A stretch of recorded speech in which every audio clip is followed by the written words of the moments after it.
invest in people in the long term, there has to be a mutual understanding. Hustle hard, hustle hard. Closed mouths don't get fed. Thinking strategically, but acting like a gorilla is the kind of marketing that's small. The planet innovates very little, is highly risk averse, and indicates the workshop tonight, and the premise of what we're going to go through has been a game changer for me when it comes to my personal life and my professional life, and still something that I'm working on to this day.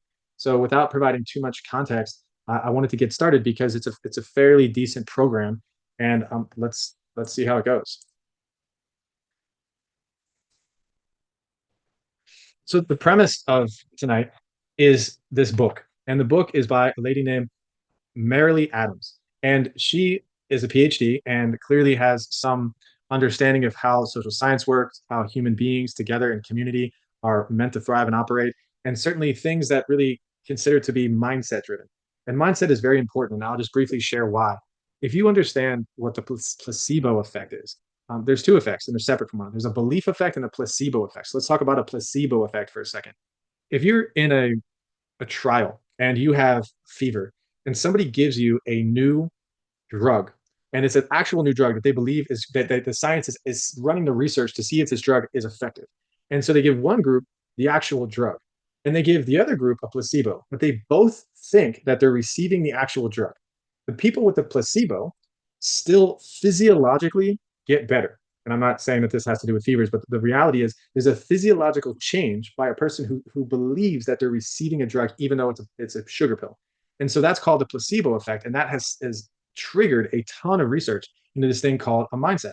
How can we think? How does our thinking change the way that we feel and behave? And so that's a powerful concept because we talk about the entrepreneurial mindset, the growth mindset, the scarcity mindset, the abundance mindset. There's been all sorts of other things that come along with this. So this is, in a way, is a part of that kind of literature because it talks about mindset. And it takes a new spin on it, which is a really creative spin. It's about change your questions, change your life. So this is a brief story I'll share to kick it off. It's a story of a Cherokee story. That's what it's called, about the two wolves. It says a young boy came to his grandfather, filled with anger at another boy who had done him an injustice. The old grandfather said to his grandson, "Let me tell you a story. I too, at times, have felt a great hate for those that have taken so much with no sorrow for what they do. But hate wears you down, and hate does not hurt your enemy. Hate is like taking poison and wishing your enemy would die. I have struggled with these feelings many times. It is as if there are two wolves inside of me. One wolf is good and does no harm. He lives in harmony with all around him and does not take offense when no offense was intended. He will only fight when it is right to do so, and in the right way. But the other wolf is full of anger. The littlest thing will set him into a fit of temper. He fights everyone, all the time, for no reason. He cannot think because his anger and hate are so great.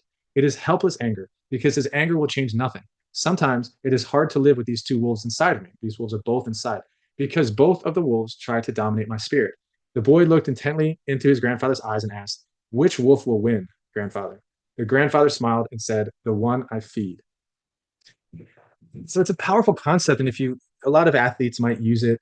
It's, if you feed something, what happens to it? It grows, it satiates itself, it develops neurotransmitters in its brain and says, "I want more of that." So if you feed the wrong wolf, then you're going to get more of it. If you feed the right wolf, you get more of that. So you'll see the intersection, how this lays into the content that we're going to talk about tonight. But why does it matter? Why does this workshop tonight matter? Why should you pay attention to what I have to say? This workshop is about the power of the questions we ask. As esteemed professionals, you'll face new environments where you don't control everything.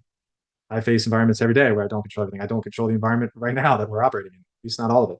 You're going to face different people, expectations, and challenges. In those moments, some moments that matter, it's not just your skills that matter, but how you frame the situation. Leaders don't always have the answers, but they know how to ask the right questions. Learners ask with curiosity and openness, while judges ask in ways that close things down. Today, we'll practice choosing questions that open doors because asking better questions isn't just a soft skill, it's a leadership skill that will set you apart. Very powerful in the, let's just say, a multicultural city that we live in Miami, where there's many different groups of people with different beliefs and whatnot. And then certainly our nation and certainly the world, as we become more interconnected, which we are, it's even more important that we build up these skills professionally. And I have many stories that have happened to me just in the last 2 weeks that this content has powerfully shaped my conversations with people. So I may have said this before in the class, or I may have used this, but it's one of my favorite quotes by Viktor Frankl. It says, between stimulus and response, there is a space. In that space is our power to choose our response. In our response lies our growth and our freedom. So I want to start with a quick clip. Maybe you've seen Ted Lasso. It's a fairly powerful scene to start off with. So we'll watch it, and then I'll ask what you guys think of it and why I might be sharing it in this context. That's good. It's wonderful to understand these two wolves, but the tactics, hopefully, that I can get to in this course will get you to shift the way you feed, because it's not, the two wolves exist. Like I'm sure you've all seen the you that responds in anger and the you that is a little bit more peaceful, calm, and open-minded. And it's not about those, like which one wins, which one doesn't. It happens way before that. It happens with the intention of which one you feed. And so we're going to look into the feeding mechanisms of how we feed the one that we want. And so we're going to drag that metaphor out. But thank you for that reference. I apologize. I want to provide some context, and I haven't seen the whole series of Ted Lasso, but this guy, I believe, is the owner of a sports team that this guy, Ted Lasso, is coaching.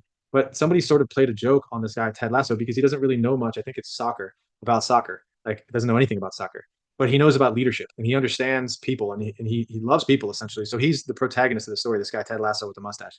And the antagonist of the story was the guy that you just heard speaking that's treating him like, you know what? That's really trying to make a fool out of Ted Lasso. But Ted Lasso has nothing to do with that. You'll see.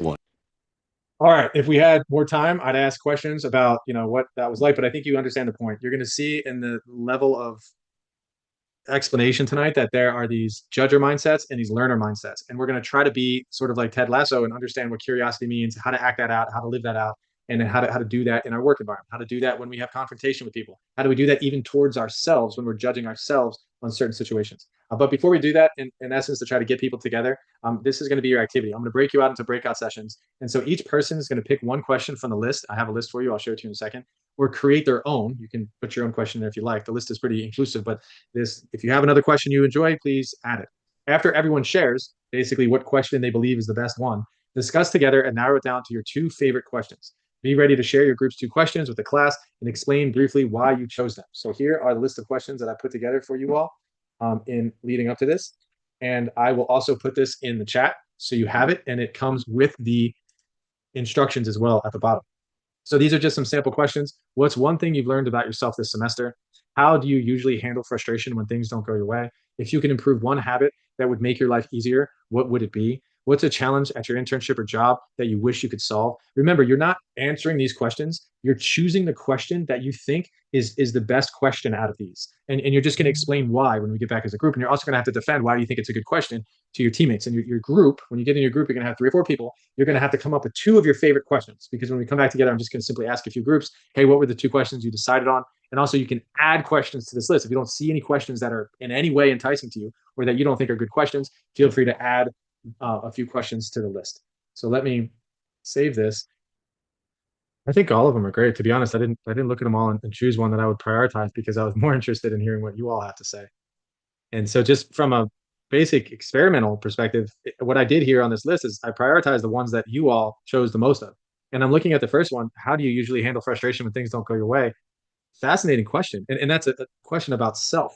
That's a question about, if I was to ask somebody that, it's really asking them, what tactics do you use to manage your emotions and your stress and your frustration? And then possibly learning how to use those tactics ourselves. You're trying to discover what other people do, so that you could potentially emulate what they do. So anyways, I find all of these questions, to answer your question, equally fascinating. So here's the takeaway.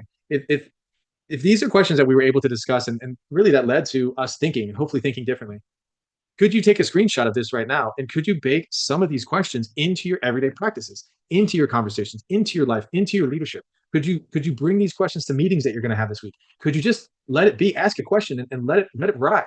Like, not have an opinion and listen to some answers and see how this thing gets volleyballed around the room, and observe the social phenomenon that happens when these kinds of questions are presented. And so this is just a little taste. It's not the essence of what we're talking about the power of questions. And so when I talked about that stimulus response thing, some of these questions, they do have a trigger to them. They clearly demonstrate to us that there's something there.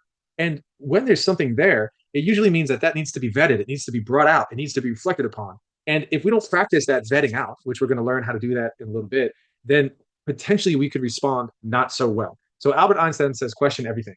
As you can see here in this first visual, I'll draw it here. It says stimulus. Stimulus, response. It's an automatic reaction. You hear a question, you respond. Somebody does something, you respond. The mindset mastery, which we're going to learn, is the stimulus, pause. Fascinating question. Let me be curious. Let me think through that. Then choose a response. So you can see this curiosity baked into here. This is what we're going to try to do in the future in all of these different conversations, is have that pause towards that curiosity. Here's another visual of what we just look like. We have our new future, we have our expected future, our time and our results. Our new future is determined on the quality of our new questions. So just think about it that way. That trigger point, that little circle right there, is our ability to ask, be curious, listen, and learn. One of the fascinating things, and I'm going to go back to this other slide so you don't read it, that I believe to be true is a question is like a quest. Is if any good lecturer, and I'll explain this in a minute, if they come to the lecture with all of the answers and they just spout out a bunch of facts to you, is that lecture exciting? Most likely not. Most likely you're going to tune out. Your body doesn't care about it. You're going to fall asleep. But when the lecturer, even the screenwriter or the playwriter, brings you through a story, a journey where it's like you're discovering these things mutually together as you grow, this in essence is the quest of the questions. And there has to be a fundamental question that is being explored in any quality conversation. Or it's just a conversation about the grass or the sun or what we did yesterday. It's not fruitful. And so here's some examples. Maybe we can bring it down to reality and back to the surface here.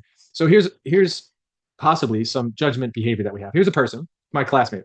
Here's a behavior I find to be annoying. Always interrupts me when I'm trying to share an idea in group work. My classmate always interrupts me. That's a behavior I find to be annoying. How I react, I stop talking. I feel annoyed. And I sometimes don't want to share again. Can we relate to that? Possibly. Here's my roommate, another person. Leaves dirty dishes in the sink for days. Here's how I react. I complain to other friends. What's that called?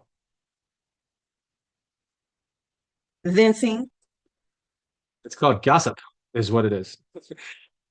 Feeling frustrated and sometimes avoid the kitchen. So they leave dirty dishes in the sink. I gossip with my friends about the fact that my roommate's leaving dirty dishes in the sink. I feel frustrated and sometimes I avoid the kitchen. As you can see where that's going to go in the future, we'll see. Here's one for the work environment. My supervisor this is a behavior I find to be annoying.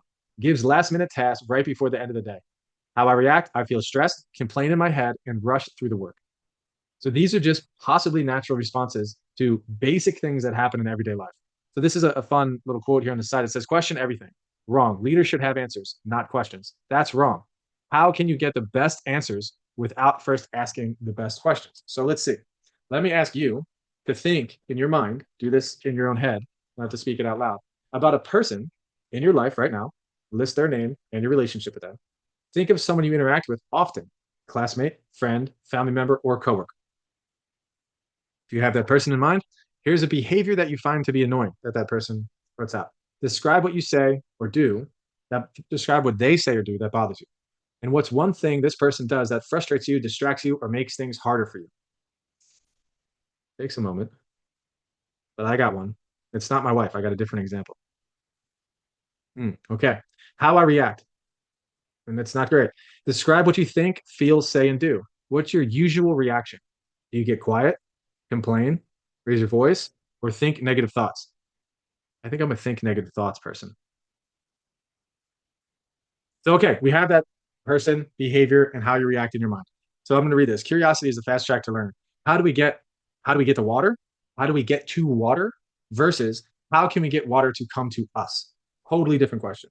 It's a great movie about this, how they irrigate the fields of this desolate area and they create crop based on this irrigation system that this learner, this boy actually discovered, and his father wanted nothing to do with it. But the boy who was reading and learning discovered on how to irrigate these systems and how to grow their crop. So how do you get the water versus how can we get the water to come to us? It's totally different. Okay, so this is going to require some effort on your part, and hopefully this will help you self-reflect before we move forward in the next 20 minutes, and I'm going to use every bit of it of this workshop.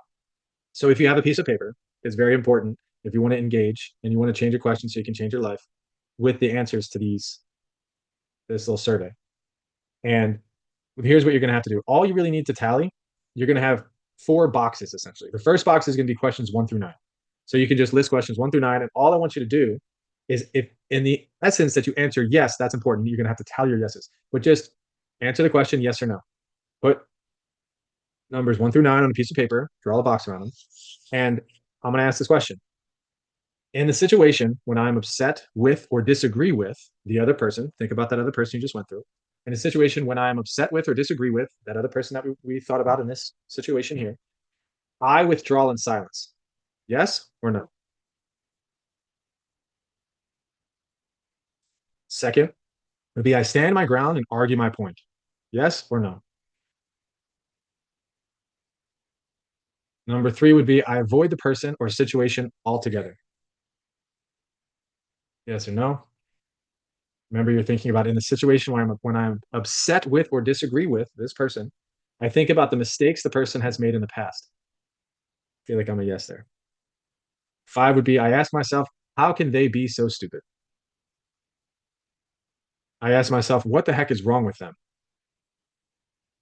Yes or no? I feel frustrated. Yes or no? I feel tense and stressed out. Yes or no? I feel disengaged and alone. Yes or no? Okay, so for all those 9 questions, all you're really going to need is one number for this set of questions. And the number that you're going to need is how many times did you circle each response? Enter the box, the number in the box. So how many times did you circle yes? How many times did you circle no? How many yeses? How many no's? You're really only going to need your yeses, but okay, so that's the first set of questions. We cannot solve our problems with the same thinking we used when we created them. Albert Einstein. Okay, here's the second set of questions. As you can tell, these are going to be a little bit different, but similar. In this situation, when I am upset with or disagree with the other person, which we came up with in this scenario right here, I pause and take a deep breath. Feels good. Yes or no? I ask the other person questions so I can understand what they are concerned about. Yes or no? 12 is I point out where we agree rather than just where we disagree. Yes or no? 13 is I ask myself, what am I missing or assuming? Gosh, I wish I asked myself that question more often. I ask myself, how do they see the situation differently than I do? 15 is I remind myself they are human and make mistakes too. 16 is I feel accepted. I feel accepting of how they see the situation, even if I disagree or don't like their perspective. Yes or no? And 17 is I still care about the other person, even though we may disagree. 18 is I care whether they feel respected and heard despite our differences or any disagreement. So as you can see, the line of questioning here is a little bit different. And the same thing in this part, this set of questions hopefully is in a separate box, which is part 2. Questions 1 through 9 were part 1. Part 2 are questions 10 through 18. You're going to do similar scoring. You're going to tell us how many times you circled yes, how many times you circled no. Okay, next one. This is a little bit different because the other one was about the other person. Now this is going to be about ourselves. So in this situation, when I am upset with or disagree with myself, I procrastinate or avoid thinking about or working on the issue. Yes or no? 20 is I ignore or deny being upset with myself and keep working anyways. 21 is I get stuck and struggle to move forward. 22 is I think about all the other mistakes I've made in the past. Yes or no? 23 is I ask myself, how could I be so stupid? 24 is I ask myself, what the heck is wrong with me? This is in a situation when I am upset with or disagree with myself. I feel frustrated and angry with myself. Yes or no? 26 is I feel disappointed in myself. Yes or no? 27 is I feel sad that I am in this situation. Yes or no? So this same thing. How many times did you circle each response? This will be part 3. Enter the number in the box. So this is the last one. Same scenario in a situation when I am upset with or disagree with myself. I pause and take a deep breath or use some other technique to calm and soothe myself. 29 is I ask myself, what is really going on with me? 30 is I do something to take care of myself, like take a walk, stretch, get a drink of water, take a break. 31 is I remind myself I'm human and it's okay or normal to make mistakes. 32 is I wonder what I can learn from this. 33 is I remind myself that this too shall pass. That's a good one. 34 is I feel compassion for myself despite having made a mistake or done something wrong. 35 is I accept myself regardless of what I have said or done. And 36 is I accept what I'm feeling no matter what I'm feeling. Okay, so the yeses is what matters most. And if you went through this exercise, what you're looking at here is your towards others, part one, yes answers, versus your part two, yes answers. This is essentially how you score. Towards others, part one answer. Part two answer is the yes score. So whatever you got here in part one, your total yeses, that number goes here. Trying to complicate it here. Part one, how many yeses did you get? If you answered, I can't go back now because I'm on the drilling thing. If you had 5 yeses, then you put 5 here. And then part two, if you had 3 yeses, you put 3 here. And then part three, how many yeses did you have? Maybe you had 5. Part four, how many yeses did you have? Maybe you had another 5 here. So then now what you're trying to get is your judger towards self and judger towards others. So obviously, as you could probably tell, the part one and part three answers were more cynical and more judger. Let me go back to show you. Your part one, where I withdraw in silence, I stand my ground and argue my point, all this kind of stuff. This is the judger. And then part three is towards yourself. I procrastinate, I ignore, deny, this kind of stuff. So when you grade yourself, the part one and three, you want to have a lower yes score. That would be great. And then the part two and part four, you want to have a higher yes score because this is the learner towards self and learner towards others. So learner towards others would be part two. As you can see here, learner towards others is I pause and take a deep breath. I ask the other person questions so I can understand what they are concerned about. And then learner towards self is I ask myself what's really going on with me. So a higher score here would be good. So let's say you have a 10 here, which is fine. And then maybe you have an 8 here.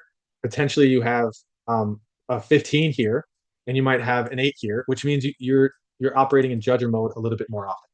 So you can go ahead and do your own scoring there, and hopefully you all have. I won't spend too much time there. But the highest possible is 18, 9 towards self, and 9 towards others, whatever that may be. Don't worry about whether your score is high or low. It simply shows in this situation how often you notice yourself in judger or learner behaviors.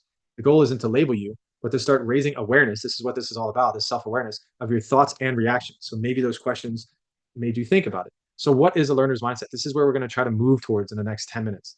Learner mindset is characterized by curiosity, flexibility, open-mindedness, and appreciation, all encoded in a set of beliefs, assumptions, expectations, and possibilities. My belief is that the person is good. My belief is that the person has my best interest in mind. My belief is that they don't have a bad character. Maybe they're just having a bad day. If I truly believe that, it's going to change my mindset, like the placebo effect. Versus my belief is that they're not good people, they don't like me, and I'm really stupid for saying what I said so that they don't like me, and this person that's not a good person is around me. So as you can see, that's not a solid belief, and that would go away from learner mindset. So again, learner mindset is characterized by curiosity, flexibility, open-mindedness, and appreciation, all encoded in a set of beliefs, assumptions, expectations, and possibilities we hold about ourselves, others, and the world. Everyone has a learner mindset, like the good wolf. The judger mindset, and by the way, judging, may sound bad, but we all do it in a way. And it's not always being critical or being cynical in certain situations is not necessarily a bad thing. It's just a matter of, are you feeding that thing all of the time? And this is where we're trying to recognize who are we feeding more to? Because as you can tell, if you're constantly feeding the judger mindset, this is what this looks like. It's characterized by the desire to be right, in control, safe, and certain. It stems in part from our hardwiring for survival, so it's natural. Judger mindset is frequently critical and judgmental of both self and others. So it's almost like we might default to the judger mindset, all encoded in a set of beliefs, assumptions, expectations, and possibilities we hold about others, ourselves, and the world. Sound familiar? Everyone has a judger mindset. Okay, that's good. And here's what this looks like. This is the map. If you're interested in the map, I will send you this slideshow, or you could look it up. Change your questions, change your life. And this is the map. And what she's highlighting in this map is that this is the key, is this switcher lane here, is that as we start falling down, you're self-aware enough to start asking different questions. Like, wait a minute, why am I asking towards myself and towards others these nasty judger questions? So I'll briefly go through this, and I'm going to speed up here because I want to make sure I get to the point before we wrap this up. But Socrates and the power of questions. Socrates in 470, he was a Greek philosopher known as the father of Western philosophy. He's impacted all of our lives, whether we know it or not. He believed wisdom came not from giving answers, but from asking the right questions. His method, what we now call the Socratic Method, challenged people to examine their own beliefs. That's exactly what we just heard. This methodology is not new. It's been around forever. By asking questions like, what do you mean by that? Or why do you think that is true? He helped others uncover contradictions, think critically, and move closer to truth, not by challenging them, not by judging them, but being curious about how they came up with some of their thoughts and ideas. What great lecturers and storytellers use questions, why they use questions. Whether it's a lecturer, playwright, or screenwriter, The best communicators don't just hold over conclusions. They frame their work around questions that drive the narrative. What will happen if? The what if question. Wow, what a great one. Or why does this matter? Questions keep the speaker or writer searching, and they keep the audience engaged in the journey. If you're a leader, asking questions means something. A good lecture or story feels alive because it is guided by curiosity, not just certainty. Imagine a leader who's asking a question just to fill in noise and space. They already have the answer. They're not even listening to your answer, and they just ask the question because they feel like it's their job. That's a useless, fruitless endeavor that leaders should never deploy. Why science starts with questions. This is a big one. Science always begins with a research question. What causes this? How does it work? What if we try this? These questions are the foundation of experiments and discoveries. They push scientists to test assumptions and remain humble because answers are never final. What questions give science is not just knowledge, but a mindset of curiosity, rigor, and openness to new possibility. Powerful concept. So here are the judger questions. Here are the learner questions. A judger question would be, what's wrong with me? A learner question is, what do I value about myself? A judger question is, what's wrong with him or her? A learner question is, what do I appreciate about him or her? A judger question is, whose fault is it? A learner question is, am I being responsible? Could it be my fault?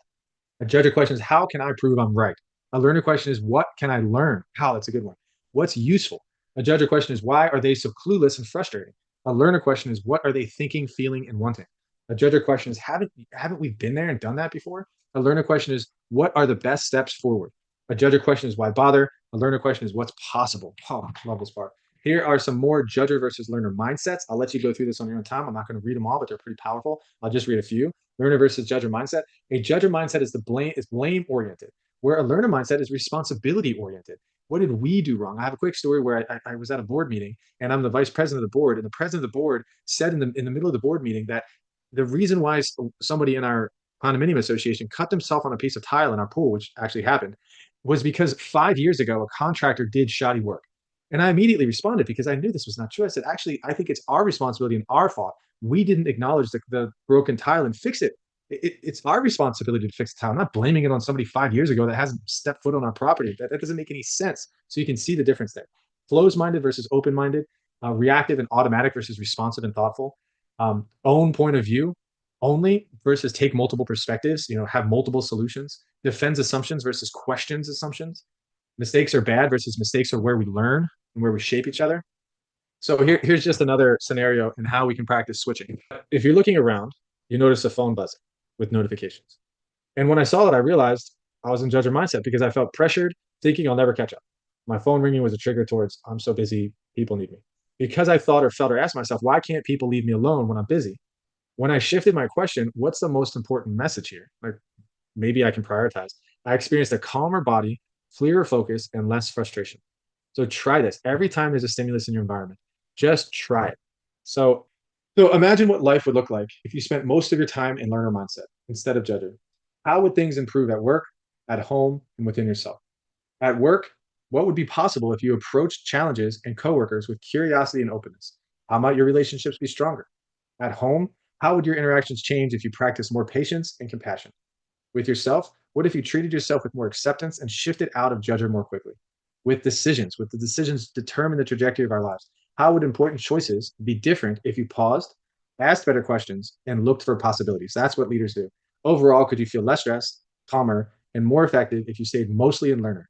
The point is not perfection, it's awareness. The more time you spend in learner, the more joy, growth, and success you create for yourself and others. So we're out of time. I hope that provided you some perspective and some reflection on your life and the challenges that you face on a regular basis. I pray that you pause when you're at those points. And if you see yourself going down judger, which by the way is natural, that you learn how to switch lanes and get into learner mindset. And I believe with all of my heart that this is going to produce so much fruit in your life if you can start to see it and start to practice it in your leadership and in your career. So bless you all. I hope you guys have a wonderful night. And if you have any questions, I'll stick around and answer them. It's inspirational when you reflect on some of these leaders that one might consider to be heroes and think about their lives